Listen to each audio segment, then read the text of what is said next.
Welcome back to our channel, your premier destination for the most compelling, shocking, and deeply analytical updates from the daytime television landscape.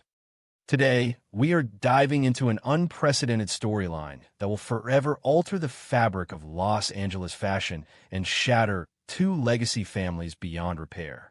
Let us explore the catastrophic and fatal climax of a generational war that has finally reached its ultimate, tragic conclusion. The atmosphere in Los Angeles was thick with an unnatural, suffocating tension, mirroring the cataclysmic storm that was violently brewing both outside and within the glass and steel fortress of Forrester Creations. The torrential rain lashed against the floor-to-ceiling windows of the executive suite, each heavy drop sounding like a ticking clock, counting down to an inevitable disaster. For weeks, the corporate environment had been deteriorating into a toxic wasteland of ego, ambition, and unchecked hubris. Carter Walton, the moral compass and legal anchor of the company, had delivered a profound and prophetic warning to Ridge and Steffy Forrester. He had explicitly reminded them of the devastating consequences of their executive arrogance, recalling past corporate coups that had torn the family apart.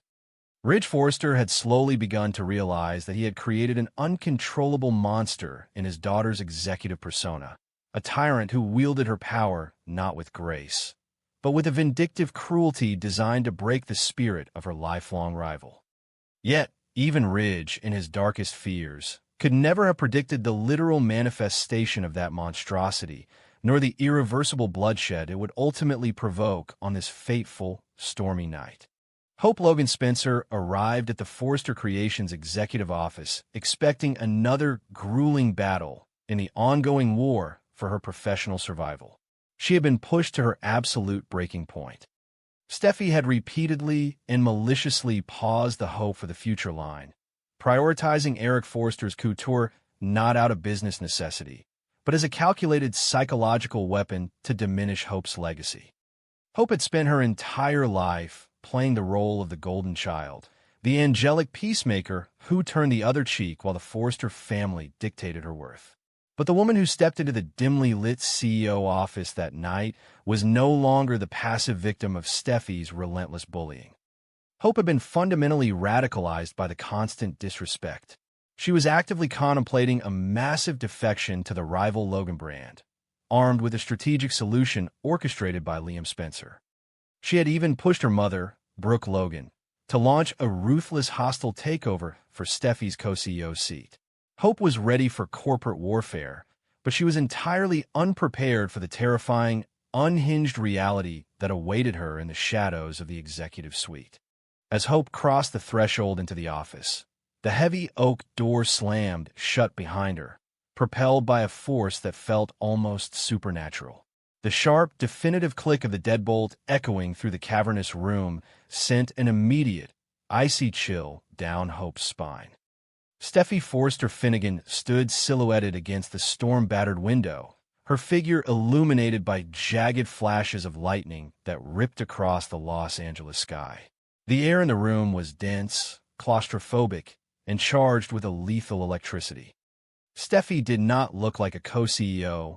She looked like a predator who had finally cornered her prey.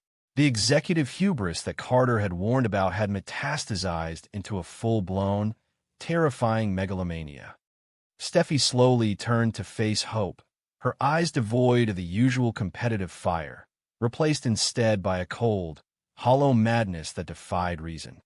She calmly slipped the brass key into her pocket, sealing them inside a tomb of her own making, and effectively transforming a corporate dispute into a terrifying hostage situation.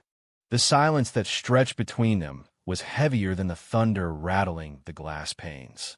Steffy's voice, when she finally spoke, was dangerously soft, dripping with a venomous, absolute authority that left no room for negotiation.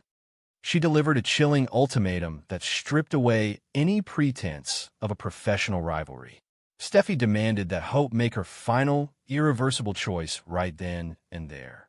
She pointed to a single piece of paper resting on a massive mahogany desk, a comprehensive letter of resignation. Steffy decreed that Hope would sign the document, abandon her legacy, and leave Los Angeles forever, effectively erasing herself from the Forster narrative. The alternative, Steffy promised with a terrifyingly serene smile, was that Hope would remain at Forster Creations to serve as nothing more than Steffy's permanent, humiliated shadow. She vowed to strip Hope of her title, her line, her dignity, and her voice, forcing her to exist solely as a living monument to Steffy's ultimate triumph. It was a demand for total psychological annihilation. As Hope stared at the woman across the room, the lightning illuminated the grotesque reality of the situation. Hope realized with crystal clarity that the rival she had fought for years no longer existed. The woman standing before her was not just a stubborn executive or a jealous stepsister. She was, exactly as Ridge had feared, a monster. Steffy's relentless need for control had entirely consumed her humanity. The generational trauma, the decades of bitter feuding between Stephanie Forster and Brooke Logan, had distilled into this single, concentrated moment of pure, unadulterated hatred. Hope felt a profound shift within her own soul.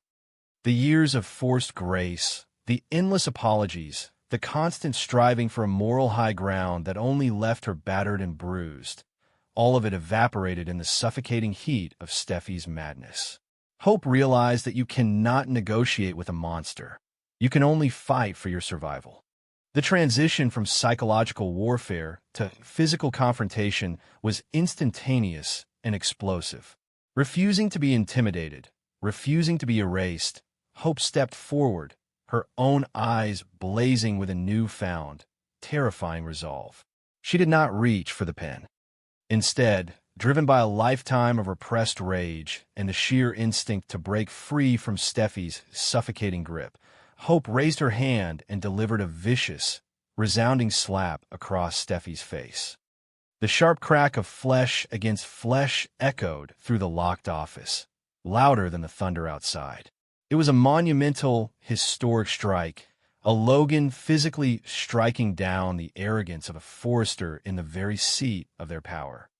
For a fraction of a second, absolute shock registered on Steffy's face, a momentary disbelief that the angelic Hope Logan had dared to draw blood. But that shock instantly morphed into a feral, uncontrollable rage.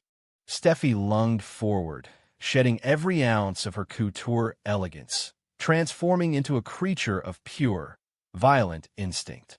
She grabbed Hope by the lapels of her designer jacket, slamming her hard against the heavy wooden bookshelves. The physical impact knocked the breath from Hope's lungs, but adrenaline, hot and blinding, surged through her veins. This was no longer about hope for the future, or co-CEO seats, or Liam Spencer, or the Logan Fashion House. This was a primal, desperate battle for survival in a locked room with an unhinged aggressor. The two women grappled with animalistic ferocity, their manicured hands tearing at fabric and hair, their bodies crashing against the luxurious furniture, destroying the immaculate office in their violent wake. Framed photographs of the Forrester legacy shattered on the hardwood floor, glass crunching beneath their heels as they fought for dominance. The struggle was chaotic, a blur of limbs and desperate gasps for air, punctuated by the relentless pounding of the storm against the glass. Steffy's strength was fueled by her absolute madness, her determination to physically break the woman who had dared to defy her ultimate decree. She clawed at Hope, pushing her back toward the center of the room, her eyes wide with a murderous intent. Hope, fighting out of pure, unadulterated panic and the desperate need to escape the locked room, pushed back with everything she had. The physical exertion was exhausting, the air in the room growing thin as they wrestled, each trying to gain the upper hand in a fight that had long bypassed any rational thought. It was in this chaotic, terrifying whirlwind of motion that the fatal climax occurred. Hope, feeling Steffy's hands closing around her throat, experienced a blinding surge of absolute terror. Operating entirely on the instinct of self-preservation, Hope brought both of her hands up and shoved Steffy backward with a massive, impulsive burst of strength. It was not a calculated strike. It was a desperate, panicked push meant only to create space, to break the suffocating hold of the monster that was trying to destroy her. But the physics of the desperate shove, combined with the slick, glass-strewn floor and the momentum of their struggle, sealed a tragic fate that could never be undone. Steffy stumbled backward, her high heels catching on the edge of the plush Persian rug. She lost her balance, her arms flailing wildly as she fell backward in agonizingly slow motion. Hope watched, her breath caught in her throat as Steffy's trajectory carried her directly toward the massive, solid mahogany executive desk. There was no time to reach out, no time to alter the course of gravity. The sickening, hollow crack of Steffy's temple striking the sharp, unforgiving corner of the desk cut through the noise of the storm like a gunshot. It was a sound that would haunt Hope Logan for the rest of her natural life. A sound of absolute, horrific finality. Steffy's body crumpled instantly, sliding down the side of the desk and collapsing onto the floor like a discarded marionette whose strings had been violently severed. The chaotic, feral energy that had consumed the room just seconds before was instantly extinguished, replaced by a deafening, terrifying stillness. The only sounds remaining were the relentless drumming of the rain against the window and the ragged, desperate sound of Hope's own panicked breathing. Hope stood frozen, her hands still raised in front of her, her mind struggling to process the visual nightmare unfolding at her feet. She stepped forward, her legs trembling so violently she could barely support her own weight. As Hope dropped to her knees beside her lifelong rival, the full, devastating reality of the situation washed over her in a wave of paralyzing horror.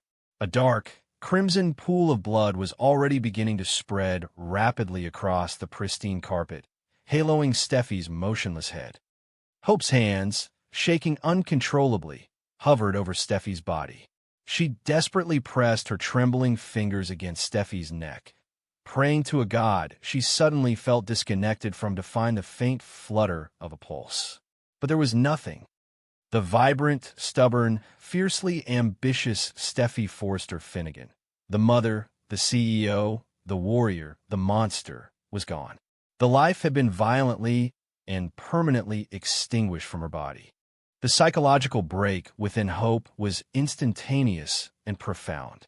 A guttural, agonizing scream tore itself from her throat, a sound of pure, unadulterated despair that echoed off the walls of the locked office. She collapsed backward, her hands covered in the blood of her stepsister, her mind fracturing under the unbearable weight of what she had just done. She had not come to the Forster building to kill. She had come to fight for her career.